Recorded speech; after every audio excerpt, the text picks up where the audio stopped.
At an event at a Christian center in Colorado this past weekend, Lauren Boebert basically told a crowd that she has no idea how the federal government works or what's even in the Constitution. Now, those were not the words that she used, but the words that she did use imply that she is very ignorant about how this country was both founded and, of course, how it runs today. So what did she say that was so profoundly stupid? Let me read you.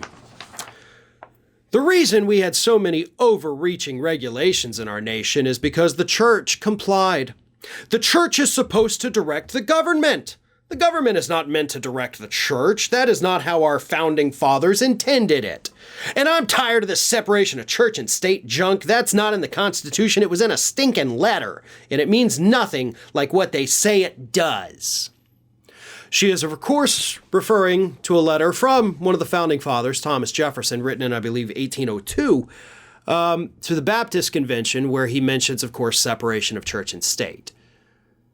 So at one point, she's like, we've got to do what the founders intended. And then she's like, oh, this one founder, yeah, screw this guy. To hell with Thomas Jefferson, who, of course, had created his own Bible where he omitted all the miracles of Jesus and just focused on the teachings to be a better human being, which is what Republicans really forgot to take away from the Bible. They actually omitted all the teachings and just focused on like, oh, wow, cool, he did some really neat magic tricks. That's awesome.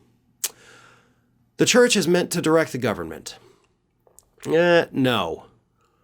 See, Lauren, if you were to go back and learn literally just basic history, which I know, you, and I'm not saying this in a horrible, you know what? I'm not even going to say it. I'm not even going to go after her education at all. But those of us with even a rudimentary understanding of world history know that one of the big drivers to even establish the colonies here in the United States was escaping religious persecution and, of course, religious indoctrination, religious rule.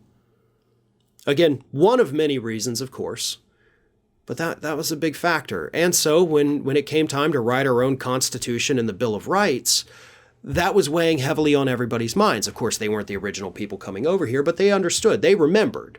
They knew their history, unlike Lauren Boebert. And they didn't want to go back down that path. They did not want religion and government to be intertwined in any way. That's why that's the First Amendment to the U.S. Constitution. And sure, you can quibble about whether or not it actually says the phrase separation of church and state. Is that what it means? What it says is, what it means is that the United States is not going to prop up any single religion. You are free to worship, free to practice as you please. But you also cannot impose your religion on anybody else. That is what that First Amendment means. And that is what Lauren Boebert, of course, is trying to obscure. And when she made these comments, of course, raucous applause from the crowd. They loved it. They would love nothing more than to live in a theocracy, right? They love to attack all the other theocracies around the globe, like, oh, these horrible people are brutally oppressed by this religion, and they are completely blind to the fact that they're literally trying to do that here in the United States to the exact same degree of the people that they criticize. Actually, in some instances, far worse than that. But that's not the only crazy, stupid thing that Lauren Boebert said. She also had this to say about Donald Trump.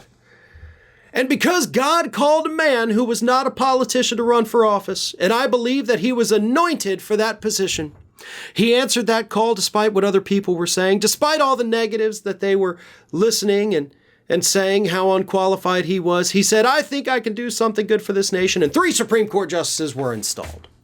All right, you're not wrong about the 3 Supreme Court justices, but I got to tell you, if there is a God, and if that particular God said, I want Donald Trump to be president, and that God didn't say that he wanted Trump to be president just as a warning to the country about how bad things can get, if he genuinely wanted Trump to be president because he thought he was the best candidate, then I got to be honest, that's not a God that I'm willing to worship, nor is it one that I feel any kind of reverence towards.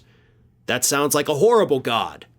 that would inflict Donald Trump upon the United States, unless, of course, it was to punish us for our sins, in which case, then yeah, punishment received, we deserved it. We'll make sure we don't do that again. Hey everyone, this is Aspen.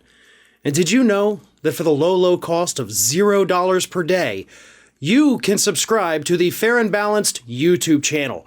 We also encourage you to like, comment, and share, but again, click that subscribe button and help Aspen not be so grumpy.